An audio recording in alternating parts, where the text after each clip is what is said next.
Dieu nous a donné une Torah extraordinaire, aussi bien avec un corps et aussi bien avec une âme. Le corps de la Torah, c'est la partie dévoilée de la Torah. L'âme de la Torah, c'est la partie cachée de la Torah.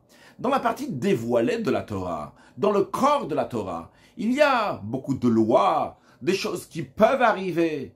Mais ce n'est pas obligé que ça va arriver dans notre vie. Et en tous les cas, on ne voit pas l'enseignement concrètement pour nous dans la vie de tous les jours. En revanche, dans la partie cachée de la Torah, dans l'âme de la Torah, n'importe quelle halakha, n'importe quelle loi se traduit et s'exprime concrètement dans la vie de tous les jours. Aujourd'hui, voyons cela à travers les vœux qui sont discutés dans la paracha de Matot. Tout d'abord, le rabbi nous dit que les vœux, c'est comme la Mishnah de la Maxime de nos pères nous dit que Nedarim c'est Yag la Prishut.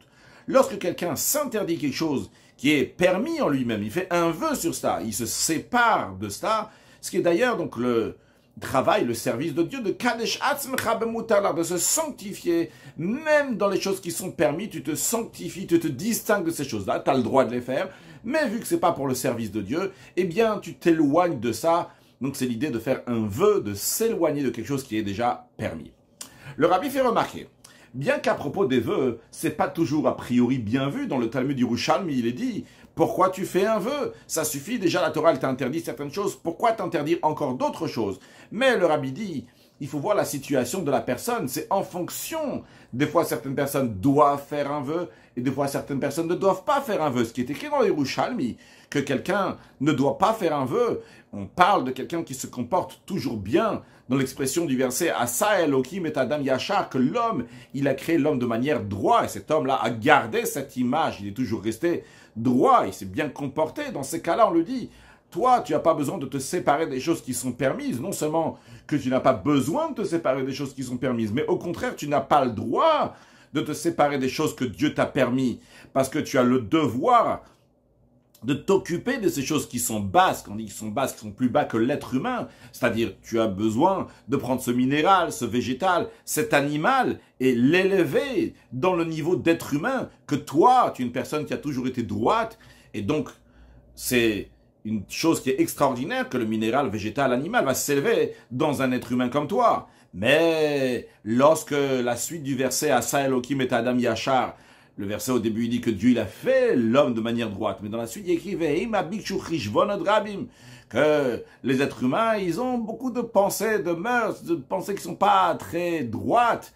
Alors quand ils ont tout ça, quand la personne est en train de rechercher toutes sortes aussi de cheshbonot dans le langage, pas juste de marchava, de mauvaises pensées, mais de calcul, de moyens, de manipulation, de justification, comment elle va réussir à se plonger dans les sujets de monde. À ce moment-là, ce n'est pas une personne qui est droite, ce n'est pas quelqu'un qui est merkava, un char pour la divinité, un char dans le sens, de la même manière qu'un char, il va exactement où le cocher il veut, cette personne-là, elle va uniquement où à Kadosh Baruch où il veut. C'est pas le cas de cette personne-là. Cette personne-là, elle a un plaisir dans des choses matérielles. Ah, alors à cette personne-là, non seulement que lui, il ne peut pas élever la matière en se servant de la matière, mais au contraire, le plaisir et le désir qu'il a dans la nourriture ou les choses similaires à ça dans le matériel, ça va rabaisser la personne. À la place que la personne va élever la matière, c'est la matière qui va rabaisser cette personne. Et c'est la raison pour laquelle une telle personne doit, oui, faire un vœu, doit, oui, se distinguer, se séparer des choses qui lui sont permises. Donc le rabbi nous a dit, il y a deux situations. Il y a une personne qui ne doit pas faire de vœux, ce que le Yerushalmi dit, ça suffit déjà ce que la Torah elle t'a interdit. Par contre, il y a une autre personne qui doit, oui, faire des vœux. La personne qui ne doit pas faire les vœux, c'est la personne qui s'est toujours bien comportée dans le droit chemin. Il peut élever la matière. Par contre, quelqu'un qui risque de se faire rabaisser par la matière, lui, il doit faire des vœux et se séparer des choses matérielles. De la même manière que c'est dans deux sortes de personnes, de la même manière aussi, c'est dans deux sortes d'époques. On sait que les sages, ils ont institué beaucoup de barrières, beaucoup de limites, de mitzvot, de choses à faire. C'était essentiellement à l'époque du deuxième temple. Car à l'époque du premier temple, les Juifs étaient à un niveau qui était plus haut, parce que le dévoilement divin qu'il y avait lors du premier temple était tellement fort, pas seulement pendant le premier temple, même les 70 ans d'exil qui ont suivi après la destruction du premier temple. Il restait encore une trace, une force de cette lumière divine du premier temple.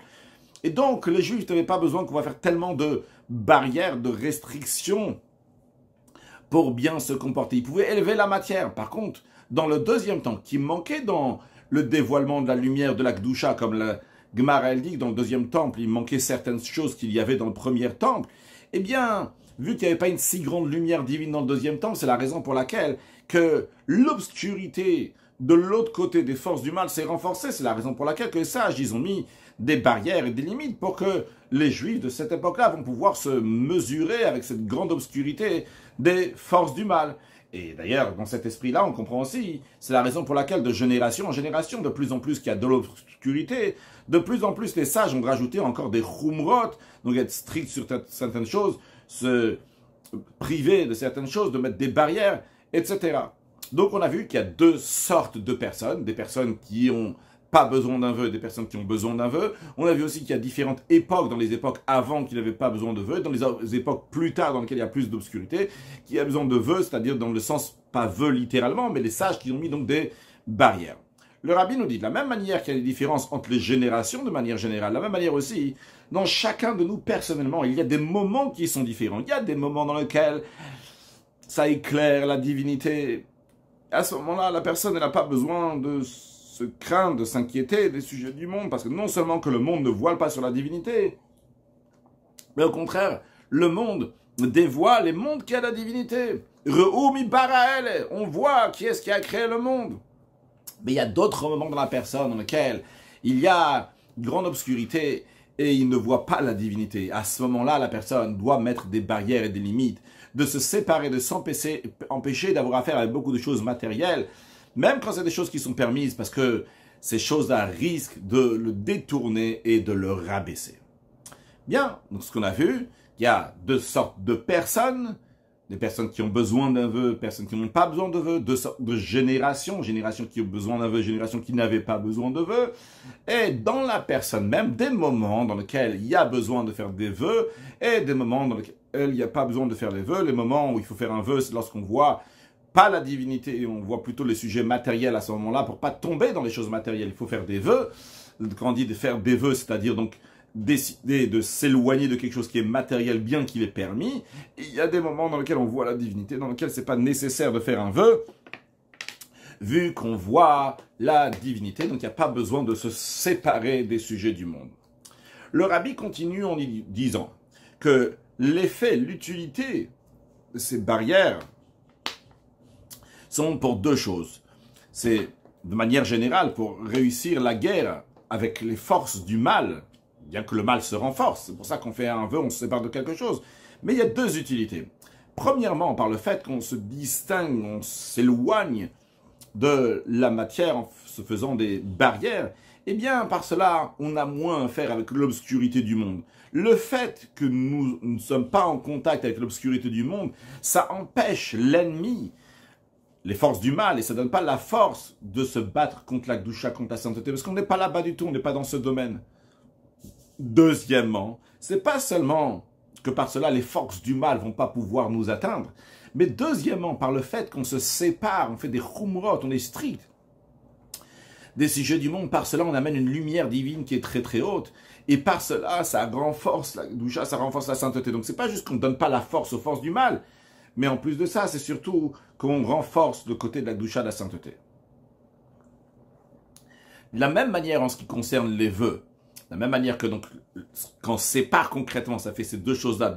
Premièrement, que les forces du mal vont pas pouvoir faire la guerre. Deuxièmement, ça renforce la Kedusha, la sainteté. De la même manière, dans le vœu lui-même. En plus du fait que le vœu, il amène à Prishut, Nedarim Seyag la Prishut, ça fait qu'on va s'abstenir de quelque chose. Que par cela, donc, on est gardé, on est protégé, en tous les cas, d'une certaine manière au moins, de ne pas se détourner et de tomber dans les choses matérielles. Mais en plus de ça, il y a une particularité que par le vœu, on amène une Kedusha, on amène une sainteté. Et ça même, qu'on amène cette sainteté, ça donne la force à la personne de se battre contre les forces du mal. Maintenant, le rabbin nous dit, du fait qu'on a vu, qu'on a compris que la nécessité de prendre des distances à travers les vœux, c'est lorsque la personne elle se trouve dans une situation qui est basse, qui est obscure, dans une situation de veim, abishu chishbon drabim, dans une situation où la personne elle fait beaucoup de calculs, elle va chercher les choses matérielles. On comprend que celui qui peut enlever le vœu, duquel on parle dans Parashat Matot, que le chacham, le sage, il peut enlever le vœu de qui que ce soit, évidemment, lorsqu'il va trouver, donc, on va pas dire une faille, mais en tout cas un moyen d'enlever le vœu de la personne. De même, on parle dans la Parashat de Matot, que le père peut enlever les vœux de sa jeune fille entre 12 ans et 12 ans et demi.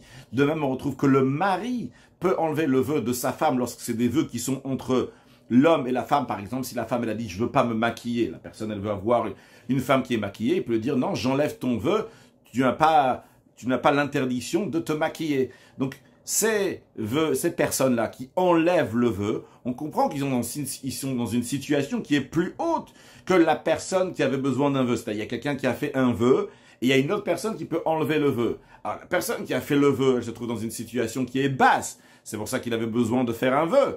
Celui qui enlève le vœu, il est dans une situation qui est plus haute, qui n'a pas besoin de vœu. Et non seulement que cette personne-là n'a pas besoin de vœu, c'est pour ça qu'il peut enlever le vœu de l'autre, mais encore plus, il a la force d'influencer sur l'autre, que l'autre qui avait besoin d'un vœu va plus avoir besoin d'un vœu. C'est-à-dire, cette personne-là qui était basse et que il s'est séparé du monde, ne peut pas avoir affaire avec le monde, ne peut pas tomber, se faire piéger dans le monde, eh bien l'autre personne qui l'enlève le vœu, il lui donne la force qui va dorénavant, oui, pouvoir aller dans le monde et malgré ça, ne pas tomber, ne pas trébucher. C'est la raison pour laquelle qu'on voit ça concrètement, que ceux qui enlèvent le vœu, ils sont à un niveau beaucoup plus haut que ceux qui ont pris sur eux le vœu. Que ce soit le père qui enlève le vœu de sa fille Nara entre 12 ans et 12 ans et demi, eh bien, cette fille-là, Kol Shavach Neoré à la vie, la Gemara dit que tout ce qu'elle ramène comme argent lorsqu'elle va travailler, ça appartient au père jusqu'à l'âge de 12 ans et demi. C'est-à-dire qu'elle est encore sous l'autorité du père. Et donc, le père, il est plus haut que cette fille. De même, le mari qui enlève le vœu, eh bien, Isha Reshut Bala Alea, la femme, elle a l'autorité de son mari. Donc, le mari, il a une supériorité sur la femme. Il a la possibilité d'enlever le vœu. Et à plus forte raison, lorsqu'il s'agit du chacham, du sage qui, lui, pas seulement il enlève le vœu à partir de maintenant, mais il enlève le vœu de base.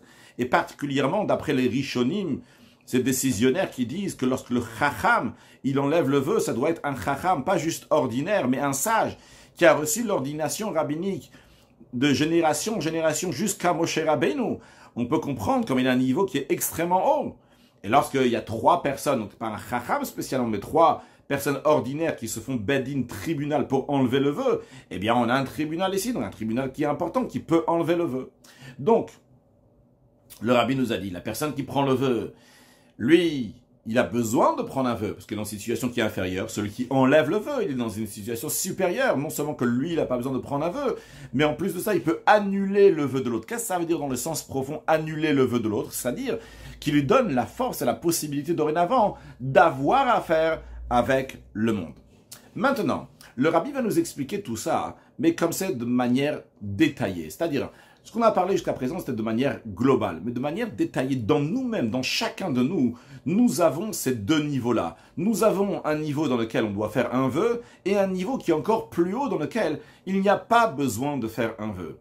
De manière générale, c'est vrai que c'est 2 personnes différentes. Il y a la personne qui a fait le vœu et il y a une autre personne qui va annuler le vœu. Mais de manière détaillée, personnellement, dans chacun de nous, eh bien, il y a ces 2 manières de servir Dieu. Il y a un niveau dans la neshama, dans notre âme, que par rapport à ce niveau-là, il faut faire un vœu. Mais il y a un niveau encore plus haut dans notre âme, que par rapport à ce niveau-là, on peut enlever à Farat et à Tarat les vœux. Comment ça? C'est dit dans la Kabbalah, dans la Chassidut. C'est dit dans la Kabbalah, c'est ramené et développé dans la Chassidut. Que ces 2 niveaux-là sont le niveau de Bina et de Chorma. Avant de voir sur le texte, donc juste de rappeler que nous avons 3 facultés intellectuelles qui s'appellent Chorma, Bina et Dat.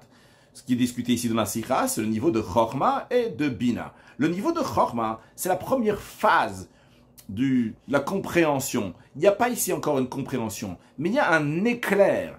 Il y a juste un tout petit quelque chose qui s'est dévoilé dans la tête de la personne qui essaye de comprendre le sujet intellectuel. Il se soumet à ce sujet intellectuel jusqu'à qu'il dit « Ah, là je commence à avoir une petite lumière. J'ai un flash, une petite goutte de quelque chose que je ne peux pas encore développer, que j'ai saisi. » Ça, c'est le niveau de Chorma. Et après, il y a le niveau de Bina. Le niveau de Bina qui va développer le sujet qui était juste en mode flash. il va se développer en long, en large, en profondeur. Il va pouvoir développer, le présenter aussi à d'autres personnes, tellement qu'il a bien compris, ce qui n'est pas le cas dans le niveau de Chorma. Ou bien si on prend un autre exemple de Chorma et de Bina, c'est comme le père et la mère. Le père donne juste une goutte, la mère va développer cette goutte. Dans la goutte, il y a tout l'enfant qui va venir, tout ce fœtus qui va se développer. Mais où est-ce qu'il va se développer? Il va se développer 9 mois dans le ventre de la mère. Tandis que chez le père, c'est juste en étant une goutte, mais il est aussi là, ce fœtus. Donc on a juste un petit point qui représente l'annulation, la soumission. Et dans Bina, dans la compréhension, dans la mère, on a le développement de la même chose qu'il y avait avant. Mais ce développement-là, c'est la deuxième phase de compréhension qui est déjà donc une existence personnelle et bien développée. Alors, ce que le rabbi est en train de nous dire ici dans la Sira, que par rapport au niveau de Bina, on ne va pas traduire à chaque fois le niveau Chorma et Bina. Chorma, c'est le premier niveau, Bina, c'est le deuxième niveau. Par rapport au niveau de Bina, il faut avoir des vœux. Par contre, par rapport au niveau de Chorma, eh bien, on peut enlever le vœu. C'est quoi la différence entre Bina et Chorma? Bina, c'est le sechel, c'est la compréhension. Chorma, c'est le bitoul, c'est la soumission, l'annulation. Alors le niveau de Bina, qui est le sechel, la compréhension, le cerveau, il est limité, car il y a une certaine limite jusqu'à combien le cerveau il peut comprendre. Après cela, le cerveau ne peut pas comprendre. Plus haut que ça, la compréhension humaine est limitée à un certain stade. Et lorsqu'on arrive en effet à des sujets qui sont au-delà de la compréhension, comme par exemple c'est le cas pour des lois qui sont irrationnelles, qu'on appelle des chukim, eh bien les sages disent « Tu n'as pas le droit d'y penser, d'y remettre en question, dans le sens que, vu que ces choses-là, ils sont au-delà de ta compréhension ici, elle risque de tromper et de recevoir ces choses-là pas objectivement comme ils sont pour de vrai. Tu vas utiliser ta compréhension dans l'esprit de ce qui est dit Chachamim Memalara, qui sont des sages, mais ils utilisent la sagesse pour le mal. C'est la raison pour laquelle, dans ce niveau de Bina, on dit, il faut se séparer, il faut être poré. Dans le niveau de Sechel, dans le niveau de compréhension, il faut faire un vœu. Parce que dans le niveau de Bina, si tu vas essayer de tout comprendre, eh bien, tu risques de te tromper. On te dit, écoute, fais-toi une barrière, arrête-toi à un certain endroit. Tu dis, ça y est, ici, maintenant, je ne peux plus comprendre. Réalise que tu ne peux plus comprendre parce qu'il y a quelque chose qui te dépasse, qui est au-delà de toi. Parce que toi, Bina, tu es une médecine, tu es une existence. Et vu que tu as ta propre existence, ta propre manière de réfléchir, eh bien, c'est pas tout à fait objectif à 100%. Il n'y a pas l'annulation de Chorma. Il n'y a pas l'annulation de Chorma. Tu vas pas pouvoir ressentir des choses qui sont au-delà de la compréhension, des choses qu'on fait uniquement avec Kabbalatol, en recevant le joug de Dieu. Toi, tu es limité à la compréhension. Reste dans la compréhension. Jusqu'à combien tu peux comprendre? Ça arrive au-delà de la compréhension. Ça y est, fais un neder, fais un vœu. Fais-toi une limite, tu dis ça y est. Ici, au-delà de ça, je touche pas, je comprends que je comprends pas ce qui est au-delà de la compréhension. Ça, c'est par rapport au niveau de Bina qu'il faut des vœux. Mais dans le niveau de Chorma, il n'y a pas de quoi craindre que la personne va trébucher, va se tromper. Parce que la chorma, il y a le bitoul, il y a l'annulation, la soumission. En conséquence de la soumission, eh bien la personne n'est pas une metsiout en elle-même. Quand on dit la personne, on parle de chorma. La chorma n'a pas sa metsiout, une existence, sa propre manière de réfléchir. Il y a une annulation totale. Comme l'annulation qu'il y a au moment du Shmona Esrei, dans les 3 prières de la journée, lorsque la personne se trouve devant un Kadosh Baruch, où il se trouve qu'il est Avda Kamemare, comme un serviteur devant son maître. Il ne ressent pas sa propre existence. Toute son existence, c'est l'existence du maître, donc d'Akadosh Baruch Hu. Comme il est dit à propos d'un serviteur, Mashekana Evet Kanarabo, lorsque le serviteur fait acquisition de quelque chose, c'est pas lui qui a fait l'acquisition, c'est son maître automatiquement qui a fait l'acquisition. Lorsque la soumission est bien comme il faut, eh bien à ce moment-là, c'est pas Chorma qui est en train de s'exprimer. Chorma, c'est Bito, c'est l'annulation. Il n'y a que Akadosh Baruch Hu ici qui est en train de s'exprimer. Donc à ce niveau-là, il n'y a pas besoin de faire un vœu. La Chorma, le niveau de sagesse de Chorma, cette première phase qui représente cette soumission-là, eh bien, même dans des choukim, dans les lois qui sont irrationnelles, dans le Kabbalatol, elle ressent ce Kabbalatol, elle ressent ce bitou, elle ressent cette annulation. À Kadosh Baruch Hu, il n'y a pas lieu de se tromper là-bas. Encore plus que ça. C'est pas seulement que dans le niveau de Chorma, il n'y a pas besoin de faire de vœux, mais ça va encore plus loin. Cette annulation qui est dans Chorma donne la force aussi à la deuxième étape, la Bina, à la compréhension, que la compréhension aussi va être comme il faut. La même manière qu'on a vu que le Chacham, le sage, non seulement que lui, personnellement, n'a pas besoin de faire un vœu, mais encore plus que ça, qui peut annuler le vœu de quelqu'un d'autre. Qu'est-ce que ça veut dire annuler le vœu de quelqu'un d'autre qui était dans une situation basse, grossière, obscure. Le chacham lui dit, j'annule le vœu. Qu'est-ce que c'est qu'il annule le vœu? C'est pas juste qu'il lui dit, t'as plus besoin, tu fais pas le vœu. C'est que maintenant, il lui donne la force que dans les sujets du monde qui étaient obscurs, bas, etc., l'autre personne qui est plus bas que le chacham, qui est plus bas que le sage, lui aussi, va pouvoir servir Dieu comme il faut. De la même manière, le Rabbi nous dit, dans ce niveau de Chochma et Bina, le niveau de Chochma a un impact sur Bina, le niveau de Chochma a un impact sur la compréhension de la personne. L'annulation qui est dans le niveau de Chochma a un impact sur le niveau de Bina, de la compréhension. Que le niveau de compréhension aussi, la compréhension va être comme il faut. De la même manière que le sage a la force, pas seulement de ne pas faire de vœu, mais d'enlever le vœu de la personne qui avait besoin. Parce que par rapport au bitul de Chochma, par rapport à l'annulation du niveau de Chochma, le Rabbi rajoute en parenthèse ce niveau de bitul de Chochma, ça s'exprime par le père et par le mari. Le père, il est considéré donc au niveau de Chochma, le mari aussi considéré au niveau de Chochma, donc par rapport à la jeune fille, par rapport à la femme, eh bien il donne la force aussi à Bina, il donne la force aussi à la jeune fille, à la femme. Donc l'homme correspond à Chochma, la femme correspond à Bina. Donc le Chacham donne la force à Bina, qu'elle-même n'aurait plus besoin de ses vœux. Le Rabbi continue à approfondir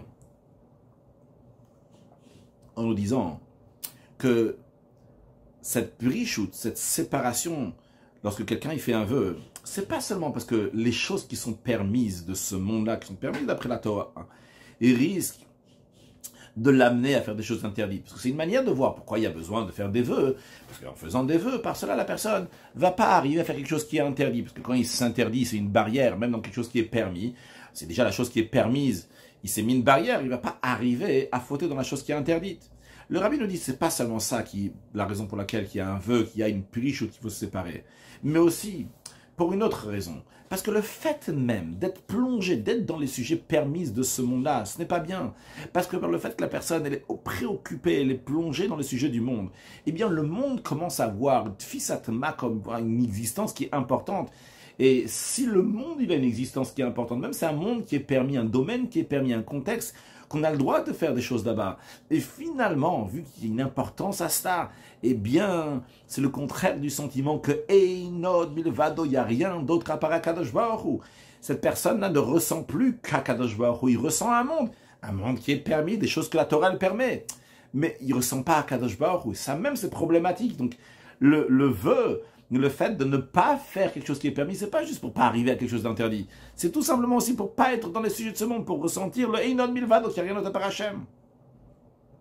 Alors, le Rabbi nous traduit ça dans le niveau de Chochma et de Bina. Là, on comprend que la qualité, la particularité de Chochma, le fait que Chochma peut annuler le vœu qui est dans Bina, c'est pas seulement que le bit ou l'annulation de Chochma va avoir un impact sur le niveau de Bina, que quelque chose qui est interdit, il va pas être fait. C'est encore plus que ça. C'est que même les choses qui sont matérielles dans lesquelles la personne elle a à faire, eh bien, il va ressentir la divinité. Donc, c'est pas juste que le niveau de Chochma a un impact sur Bina, que celui qui enlève le vœu, il a un impact sur la personne sur qui il a enlevé le vœu, juste qu'il va pouvoir avoir à faire les choses du monde et ne pas arriver à des choses interdites. C'est encore plus que ça. Le niveau de Chochma a un impact sur Bina, que la personne va ressentir dans les sujets du monde la divinité. Il va ressentir le Einon Milvado. C'est-à-dire de la même manière que dans Chochma, on ressent le Einon Milvado, qui n'a rien d'autre à part Akadosh Baruch Hu. Eh bien, le niveau de Chochma, le Chacham, le sage, le père, le mari, va avoir un impact sur la personne sur qui on enlève le vœu. Que pas seulement cette personne-là va pas arriver à faire des choses qui sont interdites, ça c'est évident, mais encore plus que ça, il va avoir un impact que tous les sujets du monde, de l'autre personne aussi, de la personne qui est dans le niveau de Bina, de la personne qu'on enlève le vœu, tous ces sujets, on va ressentir le Einon Milvad, on va ressentir la divinité. Le Rabbi explique. On a déjà parlé de la différence entre Chochma et Bina. Le Rabbi fait référence à la Sikha de Parashat Balak qu'on a étudié ensemble dans Chelek Dalet, l'écoutez Sikha. Ce qu'on est en train d'apprendre maintenant, c'est Matot Chelek Dalet. Et dans Balak Chelek Dalet, il y avait une Sikha qui était basée sur un Mahamar et une Sikha du Rabbi, dans lequel le Rabbi l'a expliqué donc en quelques mots la différence entre Chochma et Bina. Que Chochma et Bina, ces deux niveaux-là, ressemblent au père et la mère. Du père et de la mère vient un enfant. Sur le plan spirituel, l'enfant qui vient de Chochma et Bina, donc du père et de la mère, c'est les midot, c'est les attributs, c'est les sentiments. Alors, Bina, c'est la mère des midot, la mère des sentiments. La raison pourquoi c'est le père et la mère des sentiments, parce que lorsque quelqu'un va réfléchir avec ses facultés intellectuelles dans un certain sujet, eh bien, il va arriver à aimer cette chose-là, il va arriver à craindre cette chose-là. Donc, il y a ici une conséquence qui va se passer en fonction de la compréhension. Donc, le père et la mère, c'est Chorma et Bina, ils font naître les midot, les attributs. Donc, il y a le père des attributs, il y a la mère des attributs. Donc, le Rabbi parle en ce qui concerne la Bina, la mère des attributs. C'est une source des midot. La source des midot, donc des sentiments, c'est de là qu'ont été créées les créatures. C'est-à-dire que Dieu, il a créé ce monde avec ce qu'on appelle les sentiments, des attributs spirituels, des sirot. Dieu, il a créé le monde avec chesed, gvura, tiferet, etc., jusqu'à malchut. Les 7 sentiments, entre guillemets, les 7 sirot, qui sont appelés aussi zer, anpin, c'est avec eux qu'Akadosh Baruch Hu, il a créé le monde. Maintenant, qu'est-ce qui est la mère de ces 7 attributs, de ces 7 sentiments spirituels? C'est le niveau de Bina. Et vu que Bina, c'est elle qui est la mère des midot, des sentiments, c'est la raison pour laquelle que le monde, il a une importance. Le monde, il a une existence en lui-même par rapport au niveau de Bina. Quand on dit le monde, il a une existence, le monde, il a une existence en tant que lui-même, ce qu'on appelle dans la Chassidut, Tofes Makom, que le monde, il a une existence envers lui-même, par rapport au niveau de Bina. Par contre, le niveau de Chorma, qui est le père des midot, des sentiments, eh bien, il est distinct des midot, des sentiments, bien que c'est le père aussi des sentiments. Et à plus forte raison qu'il est distinct, qu'il a une distance des mondes qui ont été créés à travers eux. C'est-à-dire, comme on voit matériellement, physiquement, la Torah aussi nous le fait remarquer, que l'enfant, il a plus d'amour envers sa mère et il a plus de crainte envers son père. La raison, elle est parce que l'enfant, il était avec la mère pendant 9 mois dans son ventre. Et il a un rapport ici qui est beaucoup plus proche avec la mère. Vu qu'il a un rapport qui est plus proche, et une plus grande importance aussi par rapport aux yeux de la mère, il y a un amour donc qui est plus fort. L'amour, c'est ma propre existence. C'est moi qui aime. Par contre, le père, que lui, il a seulement donné la goutte, il n'a pas un rapport si fort avec l'enfant. Il y a une distance. Le fait qu'il y ait une distance, c'est ça qui fait qu'il va y avoir la crainte, que le fils va plus craindre son père. Cette notion-là de crainte, c'est plus une notion d'annulation. Crainte, c'est s'annuler devant quelque chose d'autre. Non pas j'aime, moi j'aime. Donc par rapport au niveau de Bina, par rapport au niveau de la mère, à l'enfant qui est né, les sentiments qui sont nés, ils ont une importance. Donc ce qui naît des sentiments, c'est-à-dire les mondes qui ont été créés par les sentiments, par les attributs, les sirotes de chesed, etc., ils ont une importance par rapport à Bina. En revanche, par rapport à Chorma, que Chorma lui-même, ça représente le bitou, l'annulation. Et c'est le père des midot, mais les midot, ils sont distincts, ils ont une distance, ils ont une crainte, entre guillemets, par rapport au niveau de Chorma. Alors, par rapport à Chorma, les midot, les attributs, ils n'ont pas d'importance. Quand ils n'ont pas d'importance, ça ne veut pas dire qu'ils n'existent pas, ils existent. Mais ils ne sont pas tofes makom, ils n'ont pas leur importance en tant qu'eux-mêmes. Ils ont une importance par rapport à l'autorité qui est supérieure à eux. Et à plus forte raison, quand on parle des mondes qui ont été créés par les midot, alors, en référence à Chorma, les mondes ne sont pas tofes makom, n'ont pas d'importance. Dans le niveau de Chorma, qu'est-ce qui est ressenti dans le niveau de Chorma? C'est que Hu levad Hu zulato, qu'il n'y a que Dieu, il n'y a rien d'autre. Donc tout ce que Chorma va voir, il va le voir à travers des lunettes que tout est annulé avec la divinité. Il va voir que de la divinité dans tout. Il ne va pas voir l'existence de telle et telle chose. Il va voir la divinité qui fait vivre telle et telle chose. Donc il n'y a que la divinité qui est vue par rapport au niveau de Chorma. En revanche, par rapport à Bina, ce qui est, oui, remarqué, c'est la chose elle-même, elle a sa propre importance. Donc c'est la raison pour laquelle maintenant, que par rapport au niveau de Bina, vu que le monde, il y a une tfisat makor, il a une importance, alors la personne doit avoir une distance, doit se séparer des sujets du monde. Parce que les sujets du monde dans lesquels il est plongé risquent de faire que cette personne-là va devenir chas v'shalom, va te séparer d'Akadosh Baruch Hu. Quand on dit séparer d'Akadosh Baruch Hu, pas dans le sens qu'il va faire une transgression, dans le sens qu'il ne va pas ressentir la divinité, il va ressentir les sujets du monde, comme Bina ressent les sujets du monde. C'est la raison pour laquelle on a dit, ah, tu es au niveau de Bina. Dans le niveau de Bina, il faut se retirer des sujets du monde. Par rapport au niveau de Chorma, le niveau de Chorma, le monde n'est pas Tofes Makom, n'a pas d'importance en tant que monde lui-même. Tout ce que Chorma voit même à travers le monde, c'est quoi? C'est que la divinité.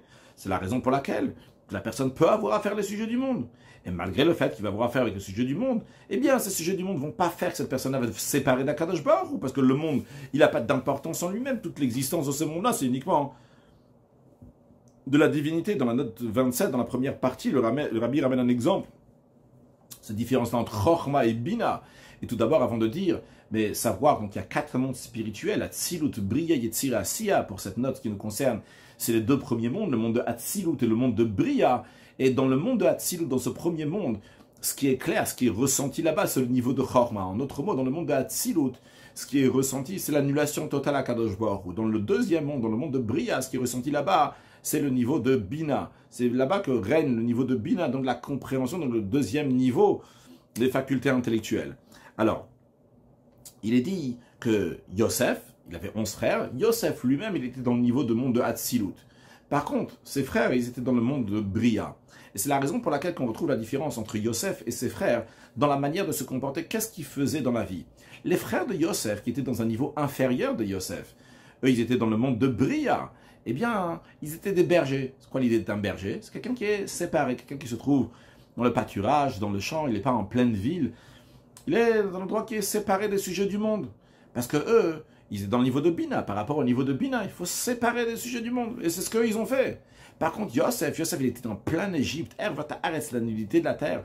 Un endroit catastrophique spirituellement. Et là-bas, il servait Dieu comme un grand tzaddik et sodolam. C'est-à-dire que Yosef, il avait les capacités, vu qu'il venait du niveau de Hatzil ou du niveau de Chorma, d'être dans les sujets du monde, que les sujets du monde ne vont pas avoir une fils atma comme du tout.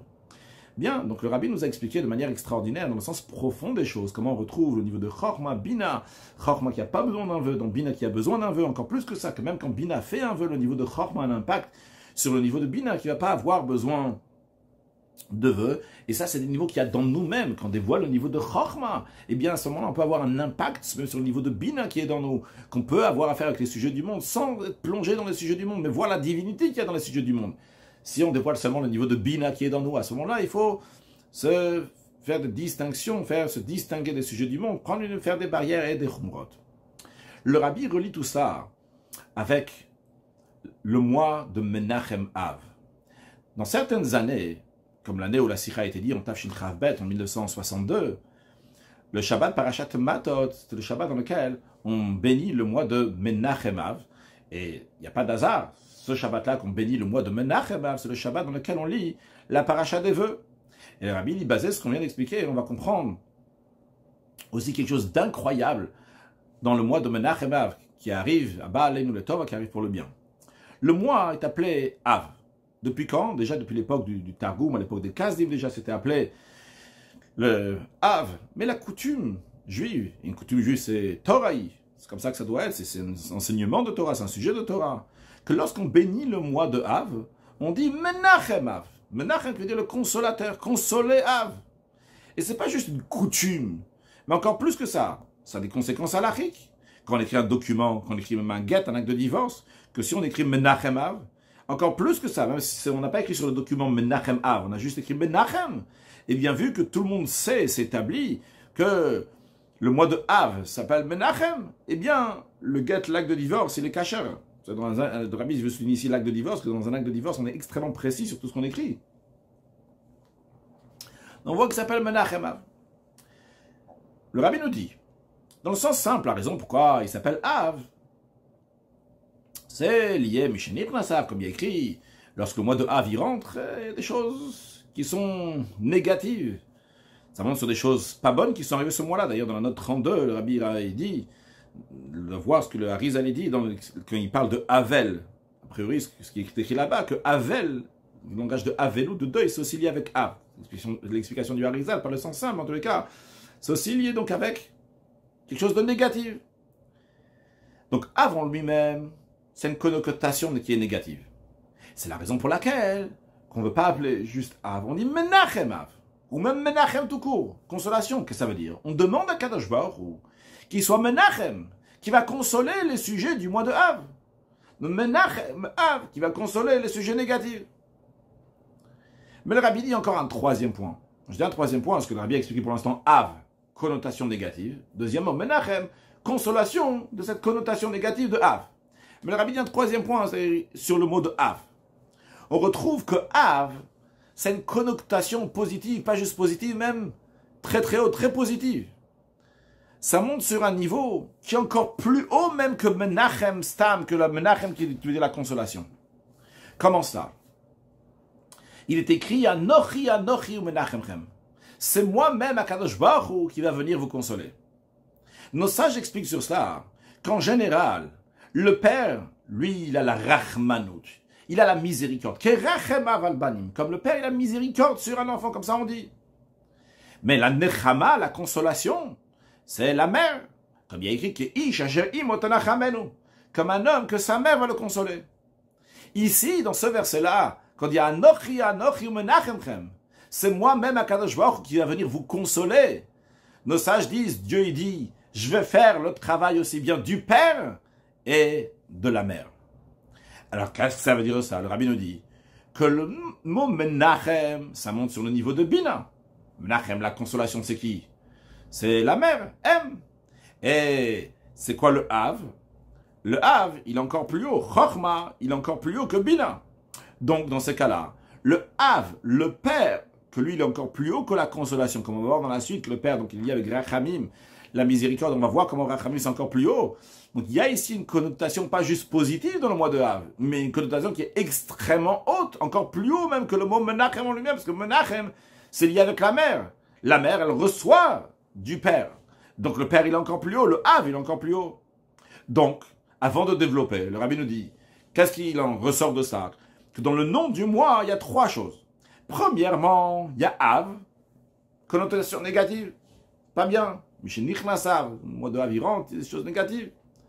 Deuxième chose, Menachem. Menachem, un niveau qui est déjà plus haut que Av, en tant que connotation négative. Menachem, la consolation, qui est au niveau de la mère, donc le niveau de Bina. Après, en troisième étape, on a le Av. Mais Av ici, de Darkoshalav, le comportement d'un père. Donc le père qui est Chochma, qui est plus haut que la mère qui est Bina. Donc en deux mots, on a Av, connotation négative, Menachem qui correspond à Bina, et troisièmement, le Av, mais positivement, niveau de Chochma.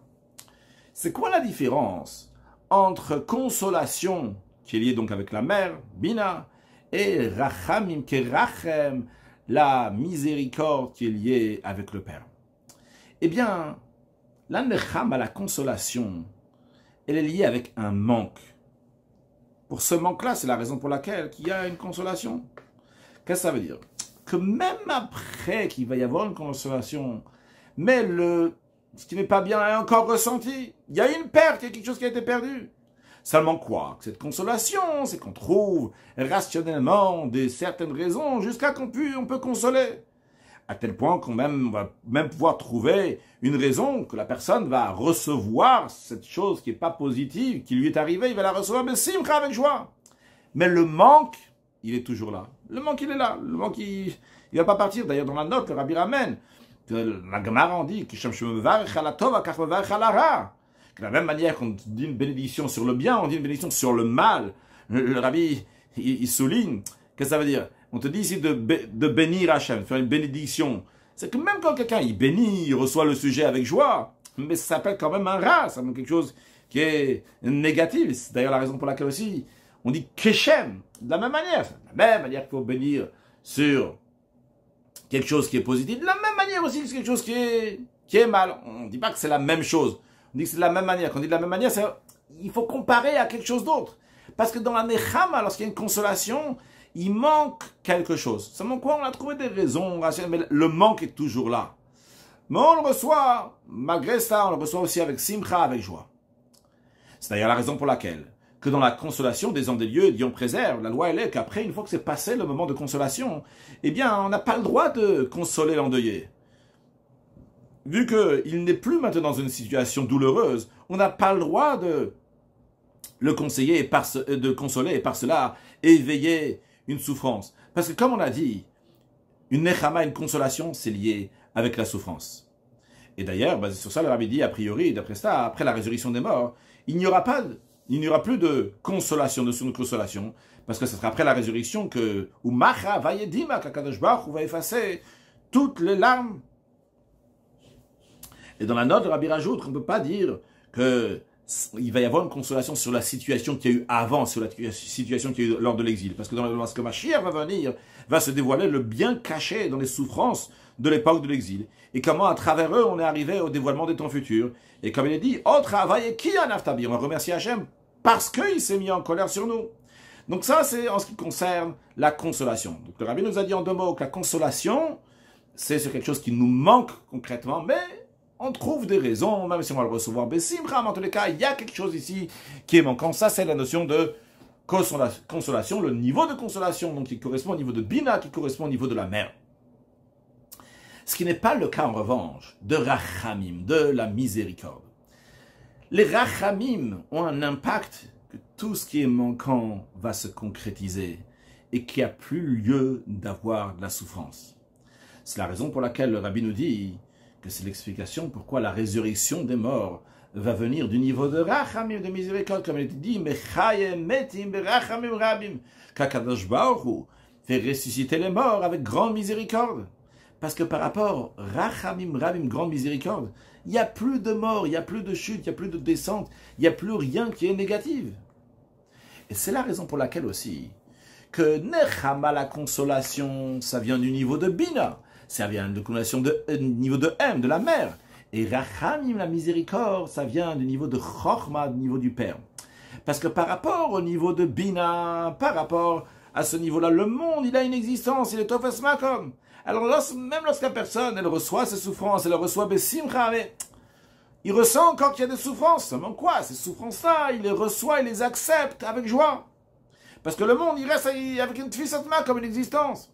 Par contre, par rapport au Bitul de Chochma, l'annulation de Chochma, que le monde n'est pas Tofes Makom, ne prend pas place du tout, eh bien, il n'y a pas du tout de souffrance. Mais le Khatrila, il n'y a pas de souffrance. Parce qu'à ce niveau-là, il n'y a pas de Chisaron, ça n'existe pas un manque. Et même s'il y a un manque, on peut le compléter. Comme l'exemple qu'on vient de donner en ce qui concerne la résurrection des morts, qui vient du niveau de Rachamim, que là-bas, la mort et la vie, c'est exactement la même chose. Donc même le mort, il peut ressusciter, comme ça c'est dans les Mamarim. Et le Rabbi dit, ça ressemble à l'histoire, dans le même esprit de l'histoire, qui est racontée sur Reb Zouche d'Anipoli. C'était un grand chassid du Maggid de Mezrich. Maggid de Mezrich, c'était le successeur du Baal Shem Tov, le maître du Admor Hazaken. Et le Maggid de Mezrich, il a envoyé un de ses élèves qui l'aille chez Reb Zouche d'Anipoli. Reb Zouche, c'était quelqu'un qui était pauvre, qui avait beaucoup de souffrance. Et il a dit, le Maggid à son élève d'aller le voir pour voir comment on reçoit des souffrances avec joie. Lorsque l'élève est venu chez Reb Zouche, il a raconté, il a dit que le Maggid de Mezrich l'a envoyé ici pour voir comment on reçoit des souffrances avec joie. Reb Zouche, il a dit à cet élève, l'élève du Maggid, à l'autre Hassid, il a dit qu'il ne comprend pas du tout. Il ne voit pas comment il va réussir à apprendre ça de Reb Zouche. Lui, Reb Zouche, il lui a dit, moi, j'ai aucune souffrance, il n'y a rien qui me manque, tout va bien. D'où ça vient ça? Le Rabbi nous dit, parce que le bitoul de Reb Zouche, c'est cette annulation, qui ne voyait pas du tout de mal, même dans les souffrances, mais que c'est Alpitora. Parce que lui, il était dans ce niveau-là, de Chorma, que le monde n'a aucune importance. Et le Rabbi dit, on est obligé de dire qu'il y avait certaines souffrances chez Reb Zouche, parce que le Maggid de Mezrich, il a envoyé son élève pour aller voir Reb Zouche. Et en plus de ça, le Maggid l'a envoyé pour qu'il apprenne de Reb Zouche comment recevoir Bessimcha. Et le Maggid de Mezrich savait très bien le niveau d'annulation de Reb Zouche. On comprend que ça aussi, c'est recevoir les souffrances avec joie, mais tout à fait d'une autre dimension. En tous les cas, si on revient sur le verset Anochi menachemchem, c'est moi qui va vous consoler. Dieu, il dit, je vais faire le travail du Père et de la Mère. C'est que dans les temps futurs, il va y avoir pas seulement le niveau de consolation, qui est le niveau donc de la mère qu'Akadosh Baruch Hu va faire. Menachemchem, comme un homme que sa mère le console à Kadosh Baruch Hu va donner la consolation. Mais aussi, Dieu va dévoiler le Rachamim, la miséricorde, qui vient du niveau de Chochma, qui est du niveau du Père. Maintenant, la question qui se pose, on dit que dans les temps futurs, Akadosh Baruch Hu va aussi amener la consolation et aussi bien la miséricorde. Mais à l'instant, vu que dans les temps futurs va se dévoiler la Rachamim, la miséricorde, si la miséricorde se dévoile à ce moment-là, il n'y a plus aucun manque. Dans ces cas-là, pourquoi il y a besoin d'une consolation? La consolation, c'est lorsqu'il y a un manque, quelque chose qui ne va pas. Alors, pourquoi il va y avoir une nechama? Sur quoi il va y avoir une consolation lorsque Mashiach va venir? Ah, le Rabbi nous explique, il nous dit non. Il faut savoir, le but de la création du monde, c'est pour que Dieu va avoir une dira betartonim. Dieu va avoir une demeure ici-bas dans ce monde matériel. C'est dans ce monde matériel, ici-bas, c'est que le monde inférieur, ce monde bas, va rester dans sa médecine, va rester dans son existence. Et tel qu'il est, en tant que son existence de tarton, de bas, avec ses qualités, ses critères, il va devenir une demeure pour Akadosh Baruch Hu. Alors, Si on parle que de rachamim, de miséricorde, c'est un niveau que le monde n'est pas tofes makom, le monde n'a pas d'importance. Ah, s'il n'y a que rachamim, eh bien, on risque de casser ce monde-là, l'annuler totalement. Que ce monde-là n'a pas d'importance, n'a pas d'existence. Mais c'est pas ça le but. Dieu veut avoir un monde qui est tartonne ici-bas pour avoir sa demeure. L'intention d'Akadosh Baruch qu'il va y avoir cette existence ici-bas. C'est la raison pour laquelle il va y avoir une nechama. Une nechama ici dans le sens que aussi dans le monde tel qu'il perçoit les choses, il va y avoir une consolation. Le rabbi dit dans la note, bien qu'il n'y aura pas de consolation pour la mort, parce qu'il y aura la résurrection des morts, mais il y a quand même une nechama, une consolation sur le fait qu'il est tarton, c'est un monde qui est inférieur, et pour cela il y a besoin d'une consolation. En tout cas, la notion de consolation qui est là, c'est une notion de monde, une notion de bina, pas juste une notion de chorma. Quand il y a une notion de chorma, c'est-à-dire qu'on voit que de la divinité, il n'y a plus de tarton, il n'y a plus de monde ici-bas. C'est pas le but. Le but, il est que le monde va rester comme il est. Et c'est la raison pour laquelle Dieu il dit Anna Avid de Avem, qui va faire le rôle du père et de la mère. C'est-à-dire que quand Mashiach va venir, il y aura les deux qualités. Aussi bien le niveau de Av, de père, le niveau de Chorma qui va se dévoiler, le niveau qui représente au-delà de ce qu'on appelle l'enchaînement des mondes, au-delà des critères de ce monde, cette rachamim, cette miséricorde qui va s'éveiller, mais aussi des M, aussi le travail de la mère, c'est-à-dire qu'il y aura aussi une lumière divine qui ne va pas casser le monde, mais le niveau de Bina, que le monde il a sa propre existence, et ce niveau de Chorma va se dévoiler dans Bina, dans le monde de manière intérieure. Ça, c'est aussi l'explication de Menachem Av. D'abord Menachem, après Av. C'est-à-dire, on arrive à travailler, servir à Kadosh Baruch. Qu'est-ce qu'on a devant nous? On a un Av, on a une situation d'un monde qu'avant que le peuple juif va travailler dans ce monde-là, c'est Mishénich Nassav, lorsque le mois de Av rentre, il y a des choses négatives qui sont là. Eh bien, quand on a ce Av, l'Igriyuta, c'est le premier niveau, connotation négative de Av, eh bien, un juif, il vient dans ce mois-là, il fait un travail, il est Menachem. Un juif, il a la force d'amener la Gdusha dans ce monde à travers les vœux. Au niveau de Bina, il amène la Gdusha dans ce monde. Il amène la Gdusha dans le Har en tant que connotation négative. Il amène la Gdusha à la sainteté. Après, le juif, il travaille encore plus. Et après ce Menachem, après le niveau de Bina, après le niveau de mère, le juif, il amène le niveau de Av. Il amène le niveau donc du père, le niveau de Chorma qui enlève le vœu, qui enlève la connotation négative. Mais c'est pas de manière que le dévoilement de Chorma va annuler le monde. Mais Menachem Av, le Av, cette Rachamim, cette miséricorde, cette Chorma, où est-ce qu'elle vient? Elle vient dans le niveau de Menachem, elle vient dans le niveau de Bina, elle vient dans le niveau de compréhension, elle vient dans le monde tel qu'il est, que dans ce monde-là, il y a cette lumière-là qui est au-delà de Ishtalshut, en-delà l'enchaînement du monde qui vient, qui rentre dans ce monde, ce qui se dévoilera très prochainement lors de la venue de Mashiach. Donc on a vu ici dans cette sikha comment le rabbi nous a pris un sujet de la paracha de la semaine, qui a a priori un sujet bon, tu as fait un vœu, tu n'as pas fait un vœu, mais le rabbi nous explique la profondeur et profondeur, comment on voit le niveau de Chorma, le niveau de Bina, comment ça existe dans nous-mêmes, dans la vie de tous les jours, dans le monde en général, dans les lumières divines, comment c'est lié avec Nechama, la consolation, comment c'est lié avec le Hav, comment c'est lié avec Rachamim, la miséricorde, comment ça correspond chaque chose, Chorma et Bina, le père et la mère, la divinité et le monde, un manque dans le monde par rapport à Nechama et Rachamim qui a plus que tout est à la perfection, qu'Akadosh Baruch Hu fasse que très prochainement on va voir la venue de Mashiach, il va y avoir Menachem Av, que le A va se mettre dans le Menachem, que Chorma va se dévoiler dans le niveau de Bina, que le niveau de Rachamim va se dévoiler dans le niveau de Nechama, qu'on va voir le dévoilement divin d'Akadosh Baruch Hu dans ce monde matériel tel qu'il est aujourd'hui, réceptionné à Akadosh Baruch Hu très prochainement avec la venue de Mashiach. Now, une excellente journée.